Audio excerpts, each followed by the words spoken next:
The Malone family are pinning their hopes of freeing Anthony on a lawyer who secured the release of fellow inmate Bill Shaw. Kimberly Motley is on the line with us now. You've agreed to take up Anthony's case, I understand. That's correct. We're actually talking to you. You are in Afghanistan at the moment. Now, you worked with Bill Shaw, who was released very recently. And I understand Anthony and Bill know each other very well. Yes, they do. They're actually, they stayed together in Policharki in the same building. Let's be honest. How hopeful are you of his release? Well, I mean, I always try to be optimistic. What's going on with Anthony, as what was going on with Bill, is blatantly a violation of human rights. There's only so long that he can be held. The fact of the matter is he's been staying almost 6 months beyond his sentence.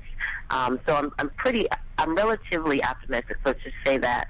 And I think that perhaps, with what the family is doing, as well as what his friends are doing, as well as now, since I can handle some of the legal, that I'm pretty optimistic that hopefully he'll be released pretty soon. And so I'm trying to do what I can on my end to effectuate that, as I've only had his file for basically a week. So I'm working towards getting him released as soon as possible. I understand he was put into prison originally for owing money. Is that right? Based on the file, I'm currently getting it translated, and what I can say sort of generally is that what I've read is, yes, basically he was put in for owing money.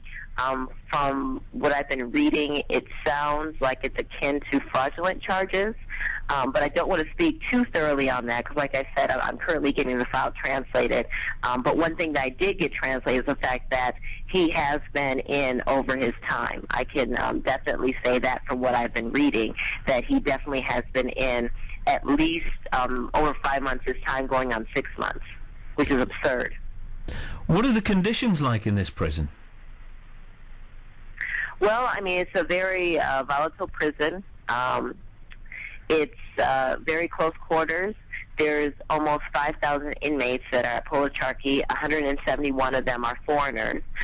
You're mixing with Al-Qaeda. You're mixing with Taliban. It's a prison. It's not like the prisons that sort of, I'm a defense attorney, so it's not sort of like the prisons in the U.S. I assume it's also not like the prisons in the U.K., where security, unfortunately, I think is a little more lax, frankly. So it's a very, very dangerous environment, especially for the likes of those that are internationals and those that have past military experience. So I'm extremely concerned. I know that Anthony has received threats. Bill was receiving threats. I've received threats. I mean, it's just Policharki. I understand as well that Bill and Anthony used to look out for each other as well, and they have become very close in their time together. Yes. It's just sort of what you should do. Are you surprised more fuss hasn't been made before now? Because, like you say, he's been in this jail in Afghanistan now for a couple of years. He was due to be released in January. He's over his time. Are you surprised more fuss hasn't been made by the local politicians? I'm extremely disappointed that more fuss hasn't been made by the local. Okay, we seem to have lost the line there just for a second. If we can just double check on that, please, and we'll get Kimberly back. We're talking to Kimberly in Afghanistan this morning here at BBCT. So if we can just double check if she's there at BBCT. It's 26 minutes past 8.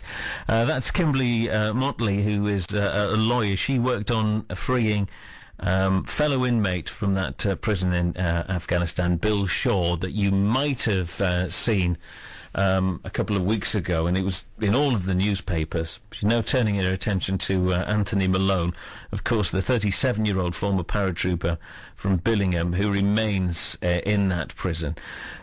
We've got her back on the line, I think. Kimberly, you were saying that you're very disappointed. Yes, I'm very disappointed there hasn't been more fuss, frankly, by the local politicians. You know, the UK government, the US government, we have a huge rule of law sort of entourage that's brought to Afghanistan that basically are supposed to somewhat deal with these issues. And yet I'm one person dealing with these issues. So I am disappointed, to be frank. But I'm glad that the family is speaking out about this. I'm glad that Anthony is now speaking out about this. It's a story that needs to be told. How easy or difficult is it for you, a Western lawyer, to negotiate on the Afghan legal system? It's extraordinarily difficult. It's almost difficult to put in words, and I'm actually thinking about writing about it. It's constant. I'm constantly asked for bribes, constantly getting threatened. You know, I unfortunately do not speak the language thoroughly yet. However, that's something that I'm working on. As a Westerner, they look at a lot of the local Afghan government look at us as sort of very wealthy people, and then we can just pay a bribe and be done with it. However, I found it that's very difficult to really practice in Afghanistan ethically, which is something that I pride myself on doing. That I don't pay bribes, I don't do illegal practices. It's very difficult. It's constantly, you know, having meetings with the Afghan government. It's constantly, you know, being told to talk to this person over here, and that really is of no use to effectuating what needs to be done with the case. A lot of games being played. It's very difficult. It really is, because I'm on an island, as I'm the only international, or excuse me, Westerner that actually practices in Afghan courts. And, you know, and in addition to that, frankly, as a woman, I've gotten a lot of negativity, frankly, from the international community, who are there sort of as we call them Monday morning quarterbacks, where they have opinions, a lot of opinions on things, but they don't do anything to effectuate their opinions. So I've been told by very high-ranking diplomats that basically I shouldn't be doing this as a woman, which is extremely disappointing, not from Afghans, but from high-ranking diplomats. That's incredible. It seems like at every turn there is a hurdle that you have to overcome. How is Anthony at the minute? Anthony is he's strong. He's trying to stay in good spirits.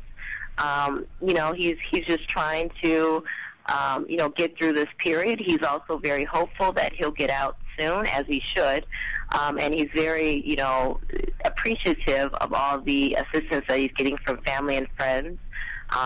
He's, you know, and frankly, also the Afghans within Policharki, the ones that work there, have been doing what they can to basically, you know, try to help him where they can within, you know, where it falls within their job duties. Some of the higher ups within Policharki have communicated to me that they feel very sorry for him, that they, you know, wish that they could help, but frankly, it's not their job to sort of push those buttons. That's where I come in. But he's doing as well as he can. You know, I just go and visit him. I'm going to go visit him in a few days. In addition, what I wanted to say is every time I go and visit him, frankly, it's a fight for me to get in Policharki.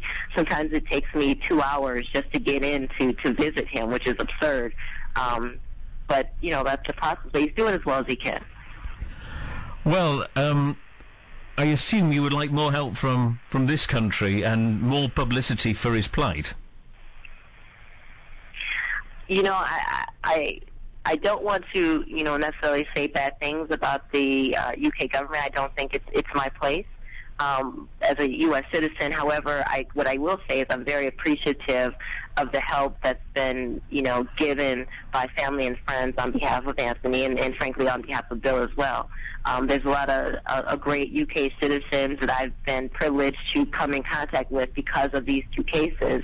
And, you know, I just hope that we can all go forward and try to help get Anthony released. Well, we keep our fingers crossed. You be careful, Kimberly, and we'll no doubt talk again very, very soon. And please pass on our best wishes to Anthony, and we hope to see him back in the UK very, very soon.